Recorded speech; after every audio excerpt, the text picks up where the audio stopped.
Hello guys, তোমরা কেমন আছো? আমি তো খুব ভালো আছি। তোমরা কেমন আছো কমেন্টে একটু জানিও। আর গাইস এখনও 1টা বাজে, 1টা থেকে আমরা ব্লগটা শুরু করছি। আর গাইস এই দেখো আমার গোপুসোনাকে তুলে দিয়েছি। গোপুসোনাকে স্নান করিয়ে তারপর তোমাদের সাথে কথা বলছি।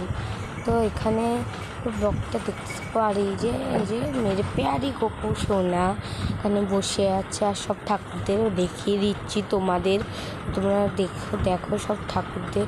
আর এখানে আমি কি বলছিলাম, কিছু একটা বলছিলাম, কথা বলছিলাম ওই জন্য।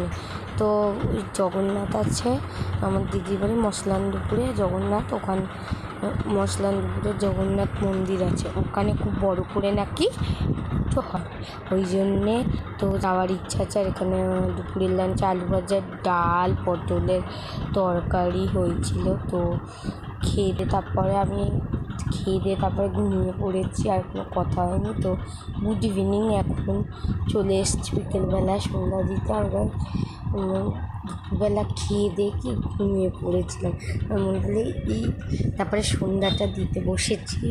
তো আমার মনেই ছিল না যে একদিকে ব্লগটা করতে হবে, আমি ভুলে গেছিলাম। তো ব্লগটা যদি ভালো লাগে তো লাইক, শেয়ার, কমেন্ট করতে বলে না। টাটা, থ্যাংকস ফর ওয়াচিং, বাই।